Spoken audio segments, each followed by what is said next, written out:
Eh oui, c'était Prince avec Purple Rain. Il est 11h12 sur les ondes de Radio Tunishan Inter et vous écoutez Autour de midi. Autour de midi. Jusqu'à 13h30, on est avec vous et on vous lâche pas, bien sûr, vous êtes sur la bonne station, restez avec nous.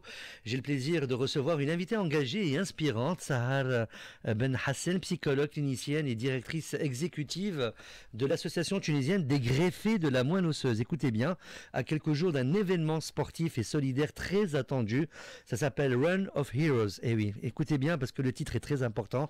Elle vient nous parler de cette course à pied, pas comme les autres justement, dédiée aux vrais héros. Ce sont les patients atteints de cancer du sang. Et ça sera le 1er juin. On va en parler avec elle.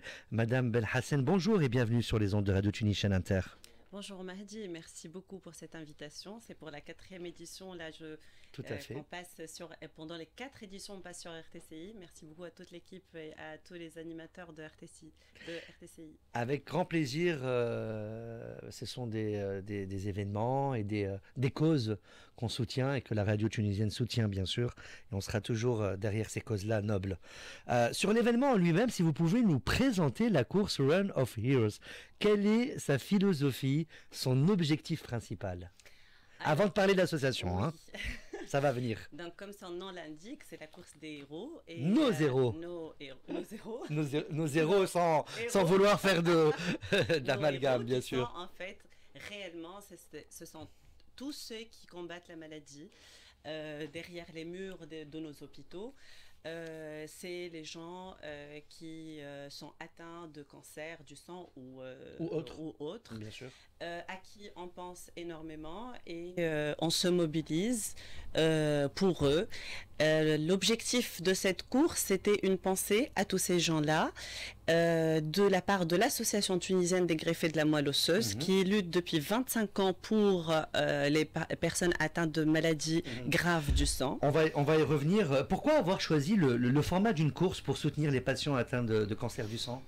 Alors, au début, c'était parce qu'on voulait parler de ces gens-là, parce que en fait, les maladies du sang, les cancers du sang sont pas très connus. Oui. Donc, on voulait avoir un mouvement de masse. On voulait avoir beaucoup de visibilité, que les gens comme la leucémie, comme les lymphomes, voilà, ils sont pas, et surtout le protocole médical et le protocole de la greffe qui n'est pas du tout connu. Et on voulait sensibiliser les gens, faire connaître, porter la voix aussi de ces gens-là qui sont dans le besoin et qui sont obligés de se déplacer de toutes les régions de la Tunisie pour aller à la capitale pour avoir pour faire la greffe de moelle osseuse.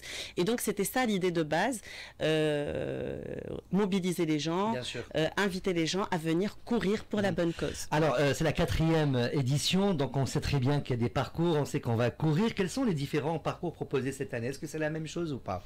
Oui, c'est la même chose. 10-3-1. Tout à fait. Donc 10 km pour les personnes qui sont dans la performance et qui peuvent courir 10 km dans un parcours très agréable à la Marsa. Oui. On a un parcours de famille de 3 km.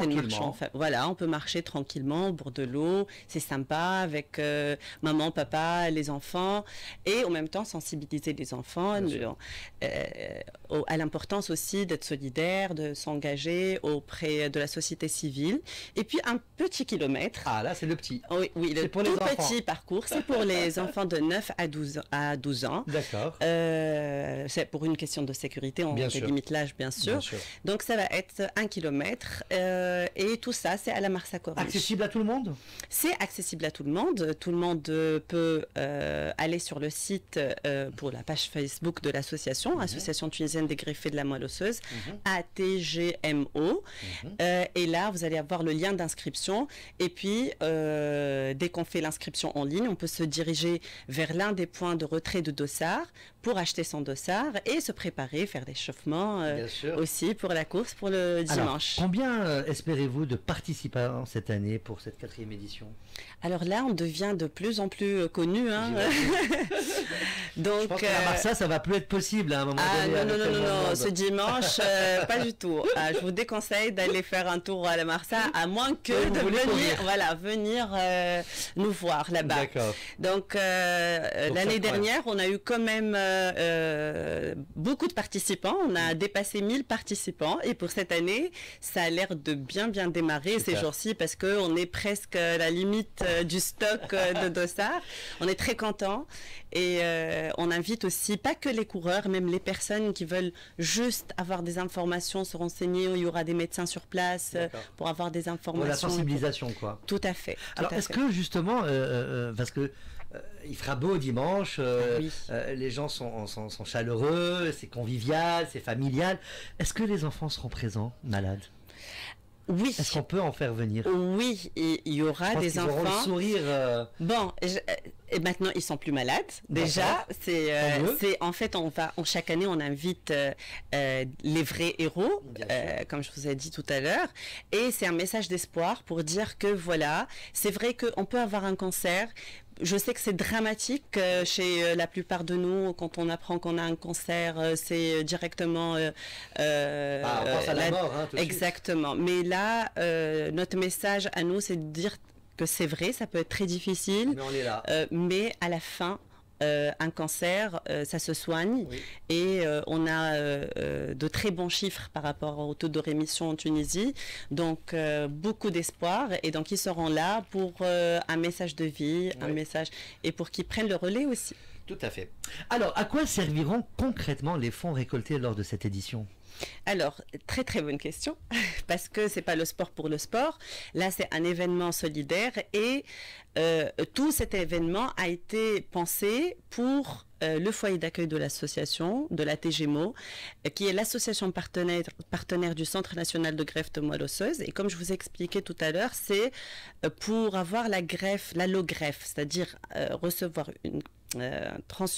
faire la transfusion d'une greffe d'une personne à une autre.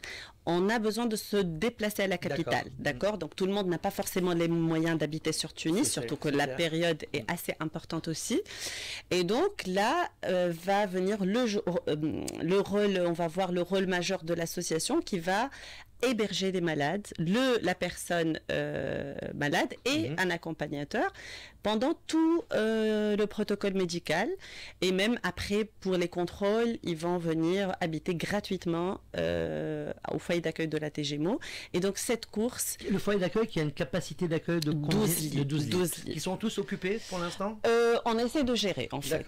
On a fait, l'association était fermée parce qu'on a fait des travaux de rénovation grâce à la 3e édition de l'Anavirus. Voilà, que de bonnes nouvelles.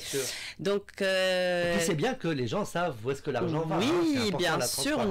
On invite tout le monde à venir sur place parce que les portes sont toujours ouvertes et on accueille des gens pour venir. Et j'imagine aussi que toute aide dans l'association, que ce soit matériel ou argent, est bienvenue, même si en dehors des événements, vous connaissez l'adresse, vous allez là-bas, vous aidez les gens. Absolument. Et d'ailleurs, ça nous arrive souvent que des gens viennent toquer à la porte pour nous dire on aimerait bien payer un scanner, on aimerait bien... Il y a des gens qui ont le zakat, donc qui viennent nous donner... ou bien à travers... Il y en a ceux qui choisissent de ne pas être en direct, d'être anonyme.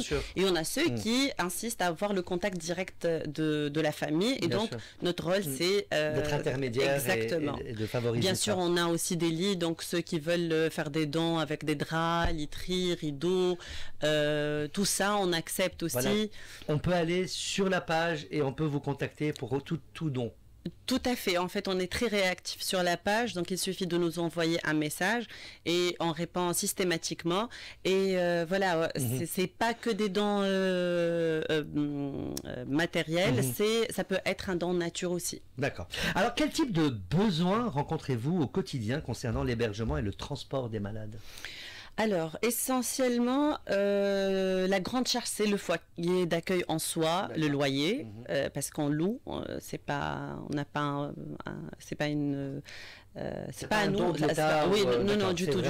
Il y a un propriétaire et que vous louez. C'est ça. Donc c'est le loyer, c'est l'eau, l'électricité. Ça doit être dur pour le propriétaire peut-être de prendre le loyer. Bah oui, forcément. D'insister aussi. Bon, on fait pas de retard, hein, on est réglo.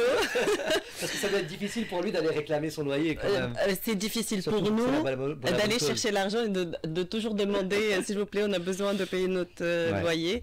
Donc c'est la charge du foyer d'accueil sincèrement parce qu'on a besoin aussi d'une assistante sur place pour gérer le foyer d'accueil et aussi le transport des malades parce que on essaie aussi de payer les transports du malade et des accompagnateurs des régions vers la capitale et ça peut surtout les gens du sud ça peut coûter vraiment très cher. Oui. Alors justement, est-ce que l'État apporte un soutien à ces malades ou l'association elle agit principalement seule? Vous avez un peu d'aide de l'État ou pas? Bon. C'est une question, non Alors, je vous explique. En fait, généralement, pour la gestion du foyer d'accueil, c'est des privés, c'est des donateurs privés. Mais l'État, par exemple, ils nous aident énormément lors des événements. Comme maintenant, par exemple... pour sécuriser l'endroit. Exactement. C'est l'Eqlim, par exemple, de Jardin de Carthage. C'est Mantra de Marsa. C'est le Baladia. C'est tous ces gens-là qui sont quand on sollicite leur aide ils sont là pour nous dire même s'il y a d'autres événements des fois on a eu ça et même ce week-end-là ils nous disent si c'est pour la bonne cause voilà on est là pour vous ne vous inquiétez pas et donc je les remercie tous ainsi que nos partenaires aussi qui croient en nous et c'est grâce à eux que Run of Heroes ait lieu. Alors justement on arrive au rôle de l'association et de la dimension humaine.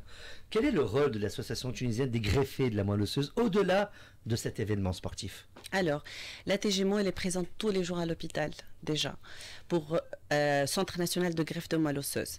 Et nos bénévoles, ils vont accueillir les patients qui viennent de loin, déjà leur expliquer notre rôle, qu'on est là, qu'on peut offrir l'hébergement, qu'on peut donner des aides au transport. Déjà, ils doivent arriver terrifiés de et très fatigués aussi. Et puis, la mission de l'association ne s'arrête pas qu'à l'hébergement et le transport.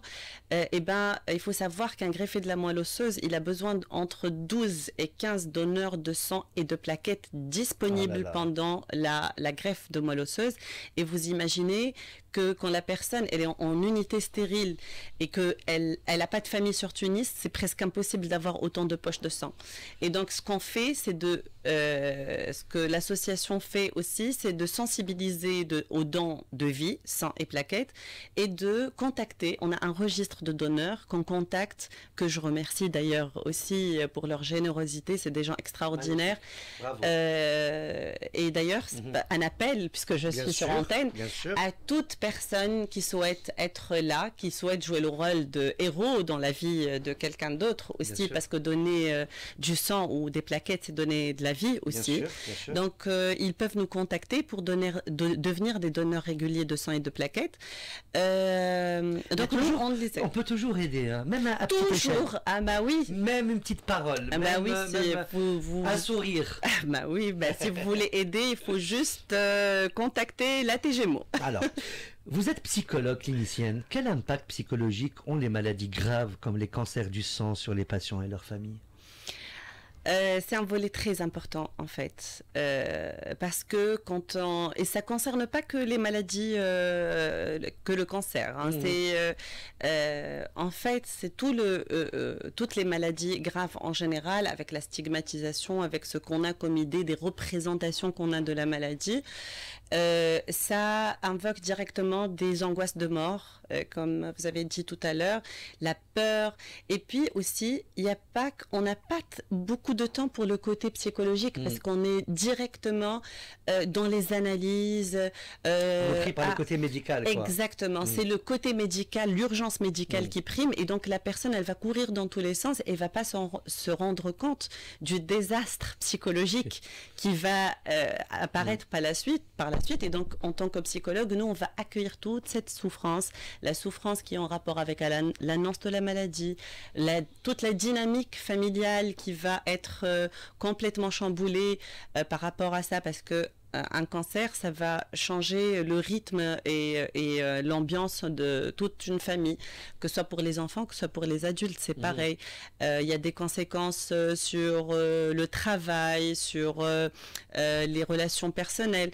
Donc, le côté psychologique et l'assistance et l'accompagnement psychologique est très important. Avant, pendant, après, j'imagine. Avant, oui, pour ceux qui, voilà. Non, mais pendant et après, j'imagine. Pendant et après est très très important, pas que pour le malade, pour la famille et pour les soignants aussi. Oui. Alors, est-ce que vous comptez, ou vous avez déjà, ou vous pouvez faire des partenariats avec d'autres associations qui s'occupent justement des cancéreux ou des problèmes de cancer? Ben oui, on est en contact. Vous vous entraidez, oui, on essaye d'établir tout un réseau de contacts entre nous parce qu'il y a d'autres associations qui hébergent aussi. Donc, dans le cas où nous n'avons pas de place, par exemple, on fait appel à d'autres associations. Donc ça arrive, oui, ça arrive. Et à la TGMO, on y travaille depuis des années parce que quand on est plusieurs à travailler aussi dans le même domaine. On fait la force. Absolument, tout à fait, oui, c'est ça. Et on essaie de le faire et d'ailleurs on les invite chaque année à assister à notre événement et on a beaucoup d'associations qui Aujourd'hui, le rôle de la société civile en Tunisie est un rôle primordial, j'imagine. Très important. Si on perd ça, on perd tout, hein, je pense. Vous pouvez pas imaginer le travail colossal que les bénévoles font dans les associations. Peut-être que les gens se disent, ont perdu confiance. Il y a eu un moment où les gens ont perdu confiance, mais ce que je peux dire, c'est que c'est pas bien de généraliser. Ouais. Il y a des gens qui font un travail énorme au quotidien pour aider les malades, que ce soit des médecins, que ce soit des étudiants, des soignants, et même des personnes qui sont très actives dans la société civile, qui font des concessions au détriment de leur famille, de leur temps, pour être là pour des gens qui sont dans une situation de vulnérabilité. A Run of Heroes, ça sera le 1er juin à la corniche de la Marsa. Ce dimanche. Ce dimanche 1er juin. Que faut-il prévoir pour participer ce jour J ? Alors, bouteille d'eau. Grâce à nos partenaires, vous allez avoir une ou plus de bouteilles d'eau sur place. D'accord. Mais non, mais il faut déjà la bonne humeur. Oui, bien sûr, il faut déjà être là à partir de 8h du matin. D'accord. Il faut d'abord aller chercher son dossard. Vous savez que pour courir, il faut avoir un dossard. C'est normal. Voilà, donc il faut aller l'acheter. Être identifié. Tout à fait. Donc, il faut passer à l'un de nos points de retrait de dossard que vous allez trouver sur notre page Facebook. Récupérer son dossard, en parler autour de nous. Le bouche à oreille, c'est la meilleure publicité. Inviter ses amis à venir aussi assister.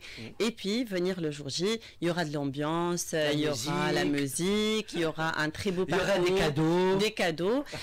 Évidemment, c'est nos partenaires que je remercie encore une fois parce que c'est eux qui offrent les cadeaux. C'est pas l'association, évidemment. Nous, on n'a pas les moyens. Vous avez les moyens. Vous savez pourquoi? Pas parce que vous êtes entouré de bons partenaires. Tout à fait. Et donc, ce sont vos moyens, les partenaires. Oui, ce sont nos partenaires et amis.